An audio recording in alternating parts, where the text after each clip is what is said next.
Namaste and welcome back to my channel Passionate Teachers Group. Now in the previous video we have learned about how to use the exam.net as a teacher, how to create your own exam, what are the meaning of different settings, and as a teacher what all settings you can do to make your invigilation or make your monitoring for the exam as secure as you can. Now I have also shared with you how can you add another teacher or maybe teachers as a collaborator, and those persons who will be added as collaborators can not only help you in the invigilation, but they have the right to see the answer scripts also. Now today I am going to focus more on this surveillance or result tab, because this is one of the very aspect of exam.net. As a teacher, you have created your exam, you have put the settings, you have made your paper secure. But if during the conduction of the exam, you are not monitoring your students, there is no use, right? So for this purpose, we will be using this surveillance tab today. Now, if you remember in the previous video, we have learned how to create the exam, and this is the exam which we have created. But if you will see that in any of the exam where you are being shared as a collaborator, if you see the surveillance tab of that paper, or if you will see the surveillance tab of your own paper, there is no difference, because you both are getting the equal right? So I'm using this paper today because it has already some entries, and I want to show some cases in which the students have left without the submission of the paper, then what to do with them. So I'm using this paper with surveillance tab.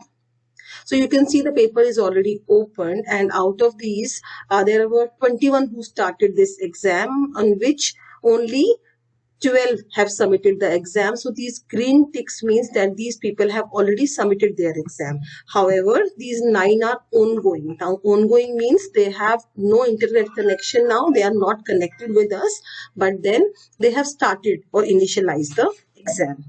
So for the better understanding, what I am doing is from my other device, I am entering in this exam, using this exam key, and test person is already existing. So what I am doing is I am naming myself as demo person. So you can see from my other device I have already entered, and it's 101 demo person. So it's giving me a message, and that person's name is added on this list. If you will see, there is no mark in front of this. That means this student is already in the window, and this person is giving the exam also.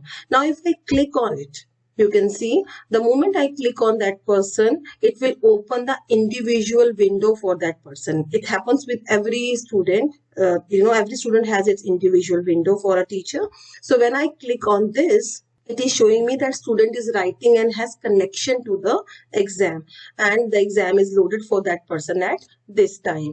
Now, from my other device, I have started the exam, and let's say I am typing something. And if I show you the student answer, so whatever I have typed so far will be visible here. So that means you have a way to live monitoring the device of your students. So in between, you can always go and can see that the student has done how much, whatever he has written so far and all. But if you are been using the other mode in which you are accepting the uploads from the student, then this case will not be suitable for you. Okay, then this is settings. Now these settings, if you remember, we did when we have created our exam, which we have done uniformly for all the students. Now if there is a special student, or that some of the child needs some extra help or some other resources, then you can one-to-one you can go to that particular student's tab and can make the changes and can give them some specific advantages or resources. Right now what I'm doing is I'm trying to deviate from my other device, so that you can see that how when the child will try to jump to some other window, how the paper will get locked and how you have to unlock it. So you can see the student was locked out. 101, who has logged out? 101 demo person, and you can see this red mark. So it is showing that the student is locked out. Now this message is also coming. The student is locked out. Click here to unlock. So you need not to do anything else. You just need to click here. But before this, the child on the other hand has to write some explanation that why the child get deviated from the window. So let me write something. So like I have written network issues and I have request unlock. I have sent this request unlock. Now the moment I click from here, you can see the student is writing. So it becomes green. That means the student is again coming back to its position. Now I am just showing you one more thing. So now in these cases, you can see that these students has left without submitting their paper. Now, how can you, if this happens with the same student also, that, due to some network issues or due to some any other issues, the child by mistake get out of the exam. In the first case, which I have just demonstrated, the child was trying to deviate from the window. But in this case, if I am just showing you that I will leave the window without submitting the paper, my network will get lost. Then what will happen? So let's say I have closed my network from the other device. That means the child network has gone or the system gets shut down or something like that happen. So now since I have closed my window, my device is entirely closed. The network is also not there. Now when I reconnect, I am just connecting my other device again. I'm opening the Chrome again and I'm opening the exam.net. So when I say exam.net, it is asking me the student key. Now, if I will enter only this exam key, then what will happen? In this case, the student will have to start the exam from the beginning. Whereas I want that this student should start his or her exam from the point where he or she has left due to the network or light issues. So I just need to click on it.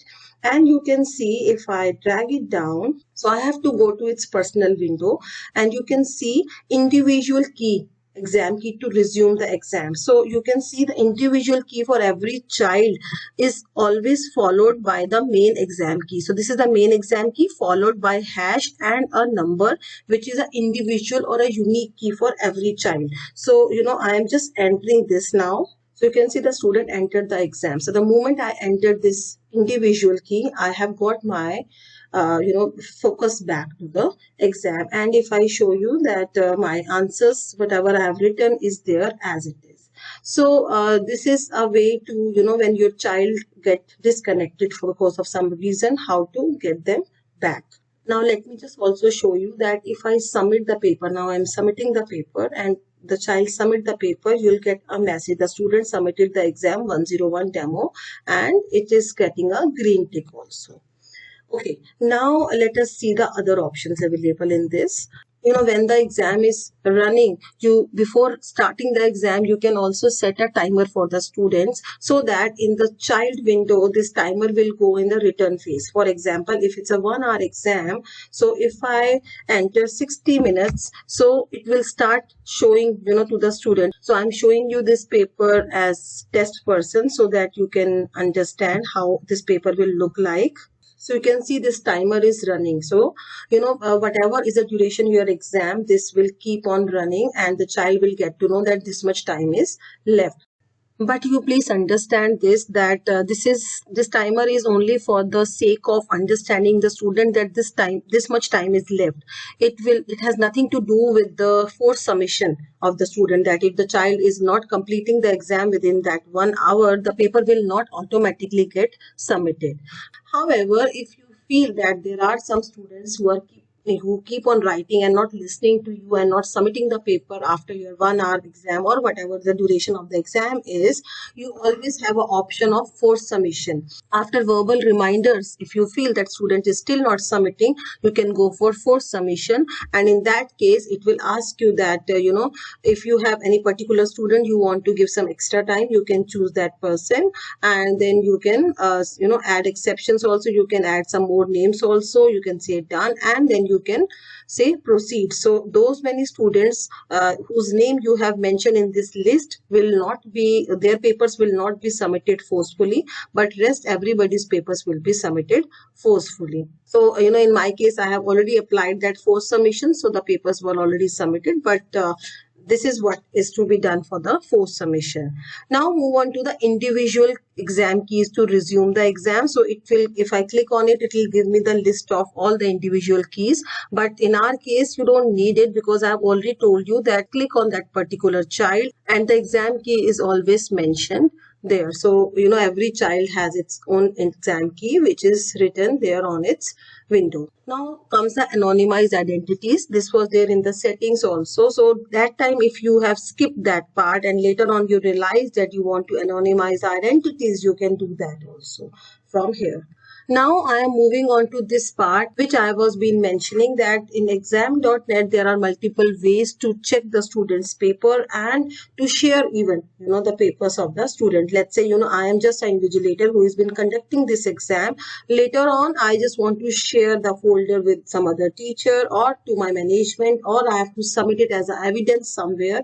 Then I can use these options. The first is print student answers. So directly I can give a print command and all the answers will get printed. Other is, if I want to keep them as a soft copy, then I will say download Word file or download PDF depending upon your requirement. If you don't want that the answers which are being submitted by the students can be tampered or somebody can make changes in that, so then you go for the PDF format. In the Word, yes, it is just like Word files. When you will download any one of these, whichever you are using, there will be a folder, zip folder, which will be downloaded with this name demo of teachers CPA, and there will be total 22 PDF or Word files in that folder. Then if you don't want to download the files, Word or a PDF files on your hard disk, but you want that to be shared on your cloud so that later on you can share it with someone else also, so you can directly transfer that folder on a Google Drive or on OneDrive. But when you are transferring your files in Google Drive or in OneDrive, in that case you will be transferring the Word file for each individual student. So for the sake, I am just using the OneDrive. So it is asking me send Word files to OneDrive. So I'm saying click here to log into Microsoft. So since my Microsoft account is already logged in, so it is directly taking me to that window. So I am just saying upload. So you can see it is saying uploading so many files. So 23 files are uploaded on my drive now. So if I go to my OneDrive, I'll show you that folder also. So if I show you my OneDrive, you can see there is one folder, exam.net.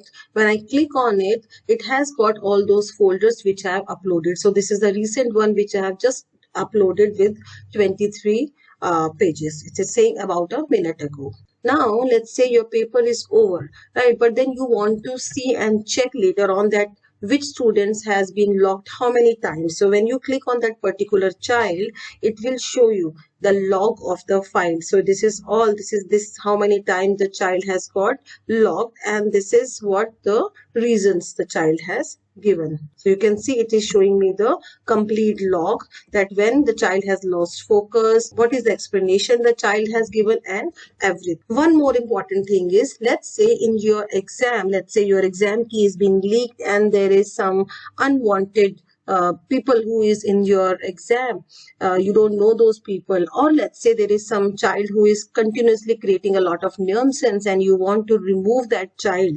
In that case, what you have to do is, let's say I'm removing this same person only, demo person. You have to go to that particular child's window. You have to say delete the student. So I can click on delete the student. Now, if I keep on pressing delete, it will not delete the student until unless I have to type delete here. And then I have to say delete. So you can see that demo person is being deleted. Also, if you want to have a forced submission from a particular student, not for everyone, then you can go and can say forced submission. So you can take the submission from that child forcefully. That means whatever, if I delete that person, the entire paper of that child will go. But if you want that whatever he has done in 1 hour or 1.5 hours, I just take that much submission and then I remove that child. So you can just go and say forced submission, and you can, take, it is just like fetching the answer sheet from the child if the child is not listening to you continuously. And that's why I told you that's a very, very powerful tool when it monitoring the child. There are a lot of rights in your hand, like forced submission, or giving them the warnings, or locking their screen. All these things are there. So if you like my video and you appreciate whatever efforts I'm putting in for you, I request you all to please subscribe to my channel and like my video. Thank you and stay safe.